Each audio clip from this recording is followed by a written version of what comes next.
It was when I went hitchhiking as a teenager that I first read the New Testament.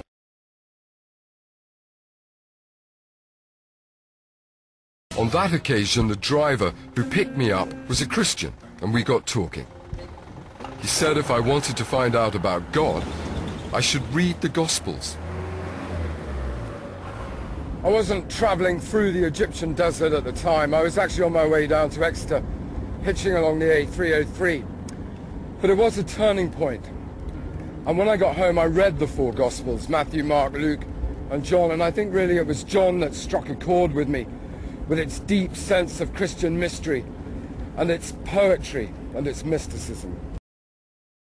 That day was the first step on a journey that led to my ordination as a priest in the Church of England. But what I didn't know then was that these Gospels were only a fraction of the information we have about Jesus. In fact, over the last century, discoveries here in the Egyptian deserts have revealed that in the first 400 years after Jesus' death, there were in existence more than 20 Gospels, 15 apocalypses, and nearly 50 other texts about Jesus. So why do we only know of the ones in the New Testament? This is the story of a battle of words that spread across continents, that led to intrigue, forgery, condemnation. A battle in which texts fought against each other for acceptance in a fledgling faith. And what was at stake was the kind of faith that Christianity would turn out to be. If the Gospel of Peter had won out, Christians today might believe that Jesus never died. If the Gospel of Philip had won, Mary Magdalene might have been hailed as the first pope. If the infancy narrative of James had been accepted, I would have learned in Sunday school that a child called Jesus caused his teacher to wither on the spot just for reprimanding him in class. In fact, if any of the different texts had ended up in the New Testament, Christianity today would look very different, or perhaps it wouldn't have survived at all.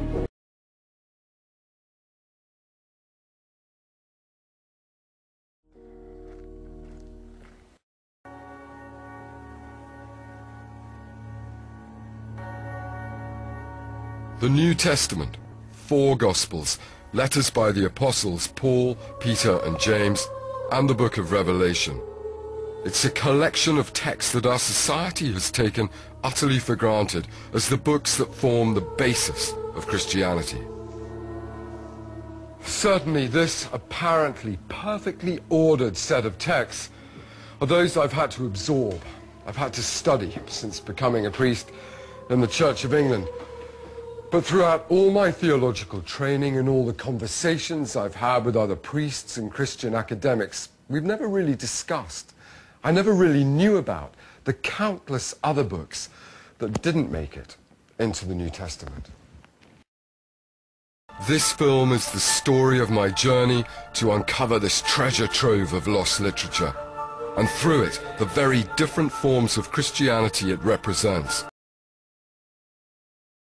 What I've discovered through them is a religion far removed from the sanguine, organized movement I believed it to be. وجدت مسيحية تختلف تماما عن المسيحية التي هي موجودة في الكنائس اليوم. These lost Gospels were discarded by early church fathers as heretical, and they were left out of the New Testament.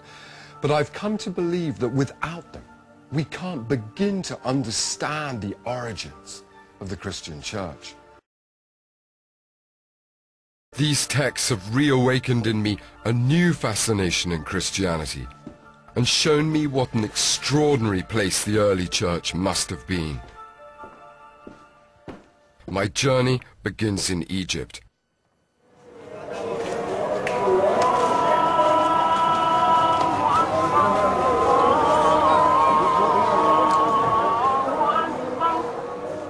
The metropolis of Alexandria was home to Athanasius, one of the most powerful and colourful Christian bishops in history, who lived and worked in the city in the 4th century AD.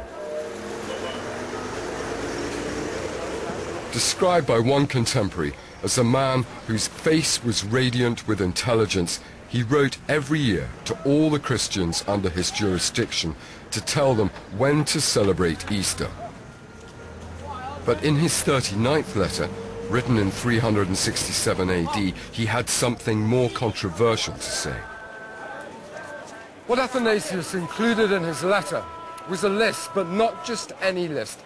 He named the 27 books which we now know make up the canon of New Testament scripture. And he made it clear, he made it very clear, that it was these and only these that the church approved of as scripture. Any other book, he said, should not be read. At a single stroke, he condemned a wealth of literature that had, up until that point, been regarded as Christian. The Gospels of Matthew, Mark, Luke and John were permitted, but those of Mary, Philip and Peter were condemned. The Acts of the Apostles was considered to be educational, but the Acts of Tekla were shunned. The first and second letters of Paul to the Corinthians were allowed, but I'm afraid the third one didn't make it.